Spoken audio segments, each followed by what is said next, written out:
Hello সবাইকে, welcome to my another brand new blog. সকালবেলা brush, Colgate আর হাঁড়ি দুটো নিয়ে আমি একসাথে ঘুম থেকে উঠি। রান্না অলমোস্ট শেষ। আমি মাছের মাথা দিয়ে এখানে একটুখানি আলু আর বেগুন রান্না করেছিলাম। সকাল সকাল সব কিছু রেঁধে বেড়ে আমি কিন্তু ব্রেকফাস্টটাও করে নিই, কারণ ব্রেকফাস্ট স্কিপ আমি একদমই করতে চাই না।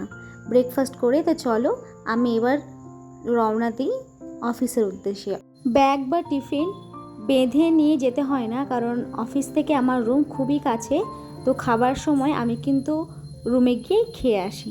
এখানে গিয়ে অলমোস্ট সব কিছু আমি ঠিকঠাক করে নিলাম। এসি থেকে শুরু করে সব কিছু আমি মনে হয় একাই প্রথম আসি, না অনেকেই আসে, কিন্তু আমার যেহেতু ওপিডিতে ডিউটি, সেই জন্য ওপিডির পুরো সমস্তটা আমি সামলাই। খুবই নতুন আমি, তো কাজগুলো বুঝে নিতে একটু তো সমস্যা হচ্ছে, তবুও কিন্তু সবটা করে নিচ্ছি।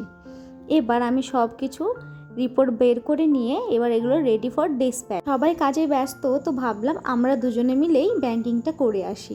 বাইরে এত রোদ্দুর, কি বলবো তোমাদের। কেমন চা? কাজের কেমন চা?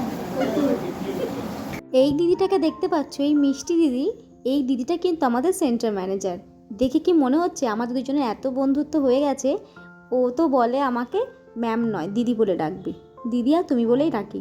আর এদিকে তো নেই কাজ খই ভাজ, এখানে কিন্তু আমি মার্কার দিয়ে নেল পলিশ করে নিয়েছি। তোমরা এই ছেলে মানুষের কাজগুলো কারা কারা করো আমাকে অবশ্যই জানিও। অনেকক্ষণ কাজ করার পর আবার খিদে পেয়ে গেছে, তো এখানে কিন্তু পাশেই সিঙ্গাড়া ভাজছিল গরম গরম, তো খেয়ে নিয়েছি। তো বিকেল হয়ে গেছে, চলো এবার পাঞ্চ আউট করে নিয়ে রুমে যাই। সন্ধ্যাবেলা খেয়েছিলাম মুড়ি, বিস্কিট আর দুধ চা। এদিকে কিন্তু রান্না বসিয়ে দিয়েছি, এখানে ডাল সিদ্ধ আর এখানে ভেন্ডি আলু ভাজা করব। এখানে কিন্তু আমার সব কিছুই রেডি হয়ে গেছে। আমি ডালে ঝিঙেও দিয়েছিলাম। অলমোস্ট আজকে কিন্তু এই দিয়ে ডিনার সারলাম। আবার পরবর্তী ভিডিওতে দেখা হবে। চলো আজকে বাই।